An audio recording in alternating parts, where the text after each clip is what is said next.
दोस्तों नमस्कार। फ्रेंड्स कैसे हैं आप सब लोग? आई होप आप सब लोग अच्छे होंगे। तो दोस्तों आज हम जो हमारी स्टोरी हमने लास्टली कंटिन्यू की थी and the title of that story is the princess, the proud princess. उसी का हम एक जो लास्ट पार्ट आज हम रिकॉर्ड कर रहे हैं and will discuss this paragraph of that story. हम उस स्टोरी का जो लास्ट पैराग्राफ है उसको डिस्कस करेंगे। और अगेन जो मेरा टेक्निक है जो समझने का किसी भी पैराग्राफ को, कि एक एक सेंटेंस को हम पार्ट ऑफ स्पीच में ब्रेक करके समझेंगे कि यदि यहाँ बैगर लिखा है तो ये नाउन है या प्रोनाउन है या जो भी है वो है तो क्यों है। क्योंकि इस तरह पढ़ने से आपको इसकी ग्रामर भी क्लियर होगी, साथ में जो इसकी वोकेबलरी है वो भी क्लियर होगा और वो लंबे समय तक आपके माइंड में रहेगा। और और यदि आप पार्ट ऑफ स्पीच में ब्रेक करके एक-एक पार्ट ऑफ स्पीच को समझ रहे हैं, उसको आप पढ़ना सीख रहे हैं, उसका यूज़ सीख रहे हैं, तो ये आपके लिए competitive exam point of view से काफ़ी इम्पोर्टेंट रहेगा। फिर चाहे आप किसी कॉम्पिटिटिव एग्ज़ाम की तैयारी कर रहे हों या किसी स्कूल के स्टूडेंट हों, किसी क्लास के स्टूडेंट हों, तो आपके लिए काफ़ी इम्पोर्टेंट रहेगा। तो I will not waste the time and will start the paragraph. हम पैराग्राफ को स्टार्ट करते हैं। मैं समय को ज़्यादा बर्बाद नहीं करूँगा। अगेन आपसे मेरी रिक्वेस्ट रहेगी कि पहले आप मेरे कंटेंट को देखिए, वीडियो को देखिए। यदि आपको वीडियो पसंद आ रही है तो प्लीज़ चैनल को सब्सक्राइब करिए एंड मोर इम्पोर्टेंटली क्या है कि इसको आप शेयर करिए और लाइक करिए, ताकि अधिक से अधिक लोग इस वीडियो के माध्यम से या आपके माध्यम से इस चैनल पर जुड़ पाएँ। यदि आपको इसका पीडीएफ चाहिए तो मैंने टेलीग्राम चैनल का लिंक भी दे रखा है डिस्क्रिप्शन में।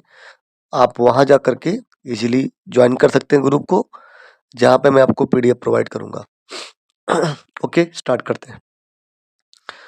और एक बात और, इसके पहले की जो पार्ट्स हैं, इसकी जो वीडियो है इस स्टोरी का, वो मैंने चैनल में डाल रखा है। आप वहाँ जा कर के उसको देख सकते हैं।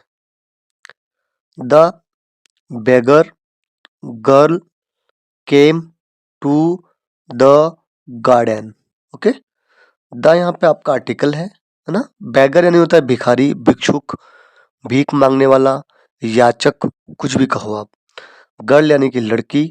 अब यहाँ पे जो केम है ना, केम, ये केम जो है वो कम, COME, कम। कम इसका मतलब होता है आना, है ना। और ये इसका V2 है, यानी कि पास्ट फॉर्म है केम। क्या पढ़ेंगे इसको? हम केम पढ़ेंगे। टू आपका प्रीपोजिशन है, the again article and garden मतलब होता है बगीचा। तो जो बेगर में भिखारी, गर्ल यानी कि लड़की, केम कम मतलब आना, और चूंकि पास्ट फॉर्म में तो आई, तो भिखारी लड़की आई, टू द गार्डन यानी कि गार्डन यानी कि बगीचा, टू द यानी कि बगीचे की तरफ या बगीचे की ओर आई। तो भिखारी लड़की आई बगीचे की ओर, है ना। टू प्रीपोजिशन है, इसके कई मतलब होते हैं, की ओर, की तरफ, है ना। इन सब के संदर्भ में हम इस टू का प्रयोग करते हैं। आइए हम पार्ट ऑफ स्पीच देखते हैं इसकी। बेगर आपका नाउन है, गर्ल भी आपका नाउन है, ठीक है। बेगर जो है आपका नाउन है, गर्ल भी आपका नाउन है। केम जो है आपकी वर्ब है, क्योंकि इसके 3 फॉर्म दिए होते हैं, कम, केम, कम, है ना। तो ये आपकी वर्ब हो गई। टू आपका प्रीपोजिशन हो गया।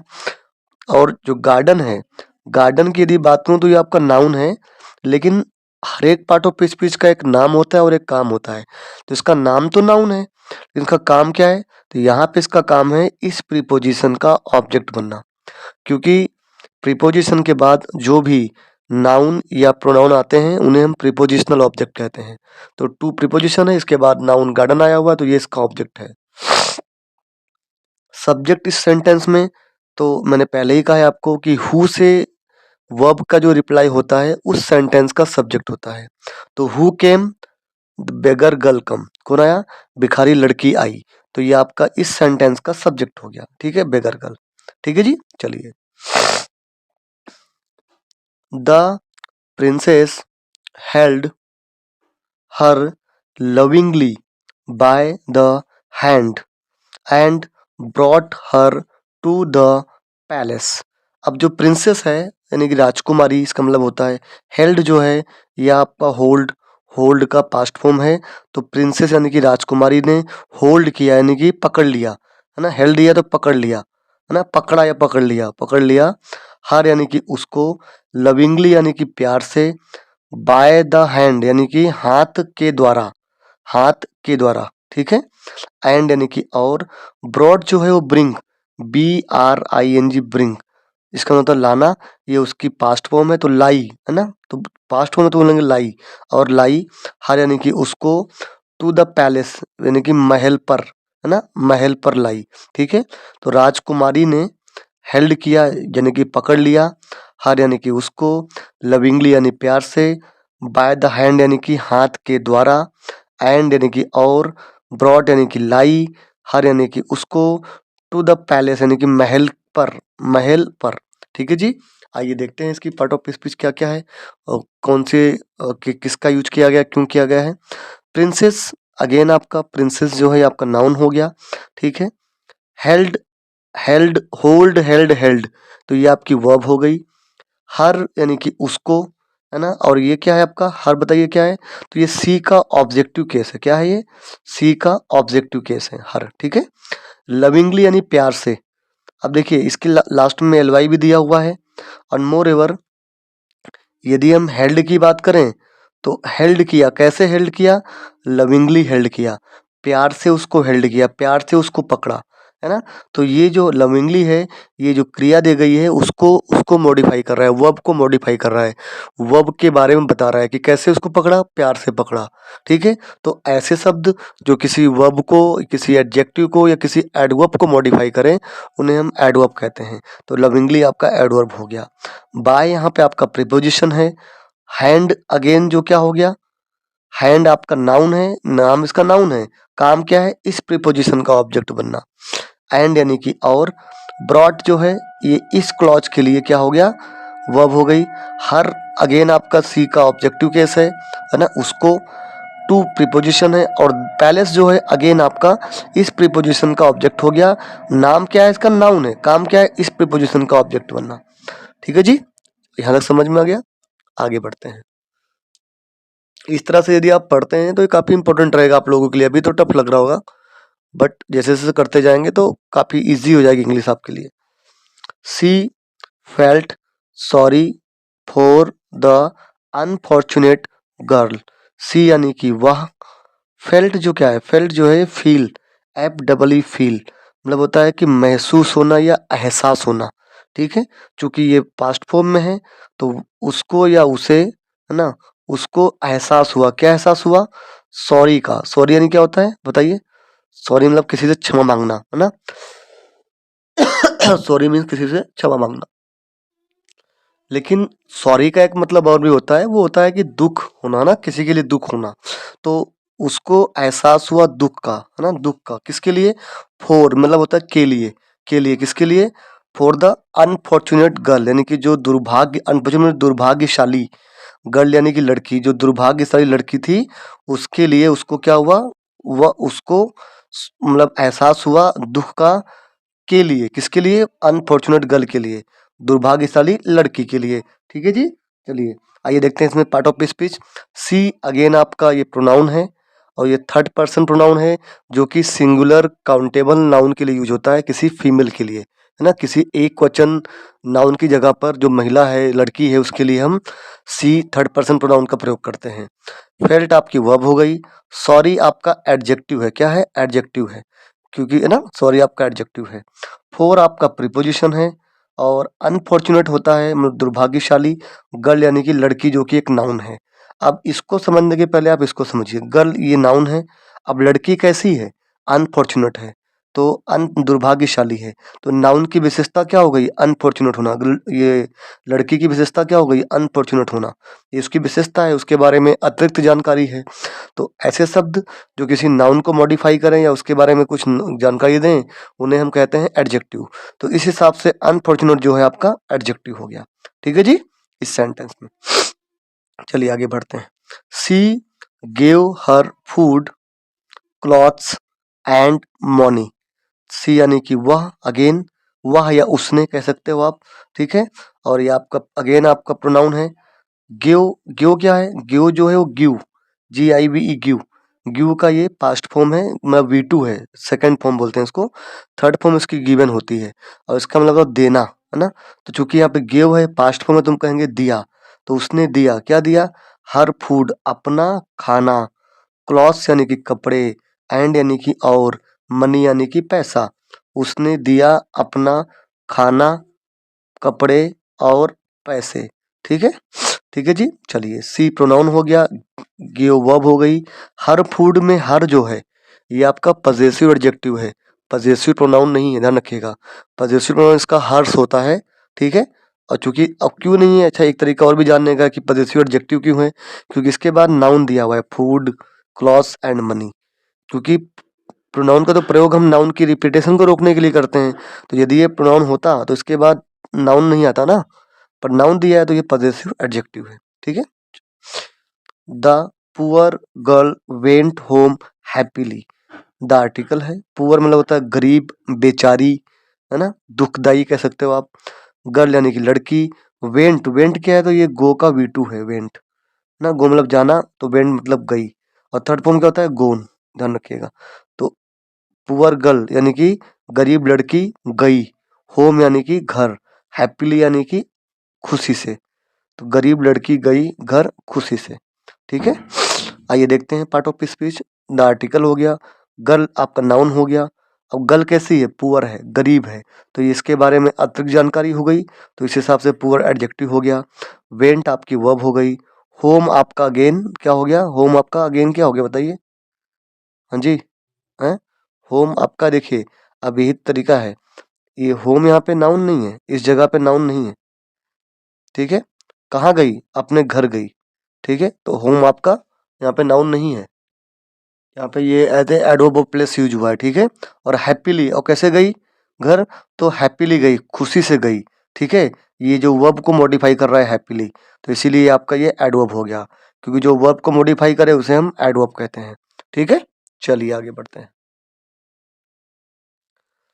The princess returned to the palace with a deep sense of satisfaction. अब जो प्रिंसेस है, जो राजकुमारी है, रिटर्न यानी कि वापस आना, तो चूंकि पास्ट फॉर्म है तो राजकुमारी वापस आई, है ना। कहाँ आई? टू द पैलेस, महल पर। विद यानी के साथ, किसके साथ आई? अ डीप सेंस ऑफ, है ना। तो एक गहरे सेंस यानी होता है कि मतलब अभिव्यक्ति, महसूस यानी एहसास, तो एक गहरे एहसास के साथ में। और किस चीज के साथ साथ में? ऑफ, ऑफ सेटिस्फेक्शन, है ना, यानी कि एक गहरे संतुष्टि के एहसास के साथ वापस आई, यानी कि उसे काफी मतलब अच्छा लगा कि मैंने एक अच्छा कार्य किया है, ठीक है। इस तरह से वो वापस आई। She felt relieved and happy. She यानी कि उसने, फेल्ट यानी कि अनुभव किया, महसूस किया, एहसास किया कह सकते हो आप।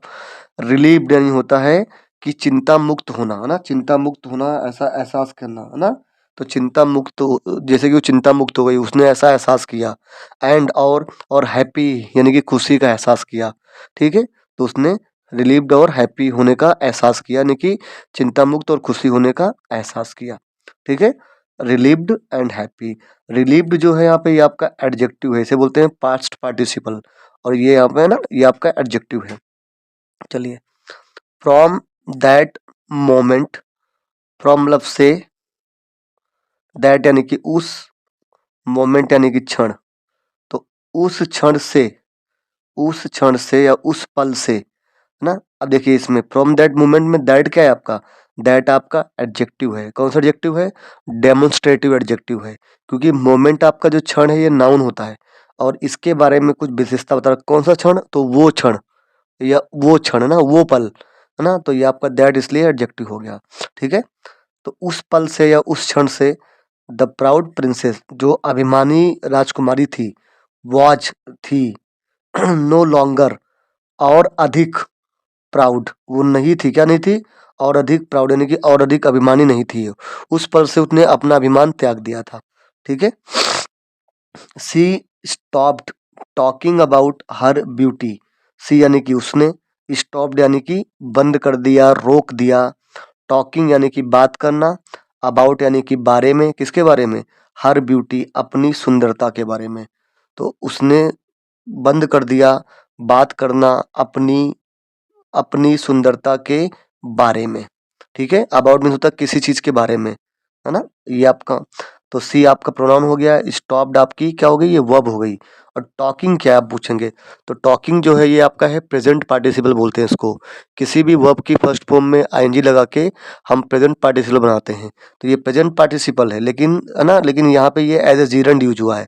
क्या हुआ है, एज ए जीरंड यूज हुआ है। ठीक है, ये आपका जीरंड का हो गया आप इसको। ठीक है, और इसका प्रयोग यहाँ पे एज ए नाउन किया गया है। क्या किया गया, नाउन के रूप में किया गया है। कैसे मालूम पड़ा कि जीरंड को यहाँ पे नाउन की तरह यूज किया गया है। देखिए, सी आपका सब्जेक्ट हो गया, who stopped, she stopped. What stopped, अब व्हाट से क्वेश्चन कीजिए वर्ब का, व्हाट स्टॉप्ड, टॉकिंग, बात करना बंद कर दिया उसने। तो किसी भी सेंटेंस में वर्ब से व्हाट या हुम का जो रिप्लाई होता है वो उस सेंटेंस का ऑब्जेक्ट होता है, और ऑब्जेक्ट बनने का काम नाउन या प्रोनाउन करते हैं इंग्लिश ग्रामर में। तो इसीलिए ये आपका नाउन हो गया, और ये जीरंड है, और जीरंड का प्रयोग एज ए नाउन किया गया है। ठीक है, अबाउट का मतलब होता है के बारे में, और ये आपका प्रीपोजिशन है। हर ब्यूटी में हर अगेन आपका पजेसिव एडजेक्टिव है। ब्यूटी मतलब होता है सुंदरता। थोड़े टिपिकल वर्ड्स हैं ये, आपको लग रहा होगा कि बड़ा गहरा कॉन्सेप्ट है, but it's very easy concept यदि आप समझोगे डेली तब। She started seeing beauty and goodness in the poorest of the poor. She यानी कि उसने, स्टार्टेड यानी कि शुरू कर दिया, है ना, शुरू कर दिया। सीइंग यानी कि देखना, क्या देखना शुरू कर दिया, ब्यूटी यानी कि सुंदरता, एंड गुडनेस, है ना, ब्यूटी एंड गुडनेस। ठीक है जी, उसने स्टार्ट कर दिया क्या देखना, ब्यूटी एंड गुडनेस देखना शुरू कर दिया। गुडनेस का मतलब होता है कि अच्छाई, क्या होता है, अच्छाई। ठीक है, ब्यूटी में सुंदरता, किसमें, इन यानी कि में, किसमें, इन the poorest of the poor, तो गरीबों से गरीब जो था उसमें उसने सुंदरता और अच्छाई देखना शुरू कर दिया। ठीक है जी। The people of the kingdom now, अब जो पीपल थे, जो लोग थे, कहाँ के, किंगडम के, ऑफ का, और मतलब का की के संदर्भ में इसका प्रयोग करते हैं, ये है प्रीपोजिशन। ठीक है, जो किंगडम यानी राज्य होता है ना, राज्य एक पर्टिकुलर। अब जो राज्य के लोग थे, नाउ यानी कि अब, लव्ड यानी कि प्रेम करने लगे, किसको, हर यानी उसको, राजकुमारी को, वेरी मच यानी कि बहुत ज्यादा, फोर के लिए, किसके लिए, हर, काइंडनेस उसकी, काइंडनेस के लिए यानी कि उसकी दयालुता के लिए। काइंडनेस मीन्स क्या होता है, दयालुता, दयालुता, है ना, उसकी दयालुता के लिए। ह्यूमिलिटी, ओके, ह्यूमिलिटी मीन्स विनम्रता। And fellow feeling, fellow feeling, fellow feeling का मतलब होता है सहानुभूति। क्या होता है, सहानुभूति, सहानुभूति। ठीक है जी, क्या होता है, सहानुभूति। और देखिए, सहानुभूति के लिए आप एक और वर्ड लिख सकते हो फेलो फीलिंग के लिए, सिंपल वर्ड जो है sympathy, sympathy, S Y M, okay, PATHY, sympathy. ठीक है, fellow feeling. They changed her name, they यानी कि वे, या उन्होंने आप कह सकते हो, उन्होंने भी कह सकते हो, उन्होंने चेंज कर दिया, बदल दिया, हर यानी कि उसका, नेम यानी कि नाम, फ्रॉम यानी कि से, किससे, द प्राउड प्रिंसेस से यानी अभिमानी राजकुमारी से, टू द से स्वीट प्रिंसेस, प्यारी राजकुमारी, उन्होंने उसका नाम बदल दिया। अभिमानी राजकुमारी से प्यारी राजकुमारी, यानी कि लोग उसे अब अभिमानी राजकुमारी नहीं कहते थे, बल्कि प्यारी राजकुमारी कहने लगे थे। ठीक है दोस्तों, ये थी आज की स्टोरी, और स्टोरी आज यहाँ ख़त्म हो रही है। इसको हमने 4 पार्ट में कवर किया, और यदि आप इस किसी भी पैराग्राफ को ऐसे पार्ट ऑफ स्पीच के फॉर्म में ब्रेक करके पढ़ेंगे, सीखेंगे, तो इससे आपको ग्रामर के कॉन्सेप्ट भी क्लियर होंगे। खाली हिंदी टू इंग्लिश ट्रांसलेशन करने से आई डोंट थिंक कि इंग्लिश पे कमांड पाना थोड़ा मुश्किल है। तो ये सबसे बेटर ऑप्शन है, आप लोग ऐसे ही पढ़िए। और फिर अगेन रिक्वेस्ट करूँगा, यदि आपको कंटेंट अच्छा लग रहा है पहले आप देखिए, यदि आपको अच्छा लग रहा है तो प्लीज़ चैनल को सब्सक्राइब करिए, जिससे कि मुझे मोटिवेशन प्राप्त हो, और शेयर भी करिए। तब तक के लिए आप लोग वीडियो देखिए, हम फिर मिलेंगे कल एक नई स्टोरी के साथ। Thanks for watching.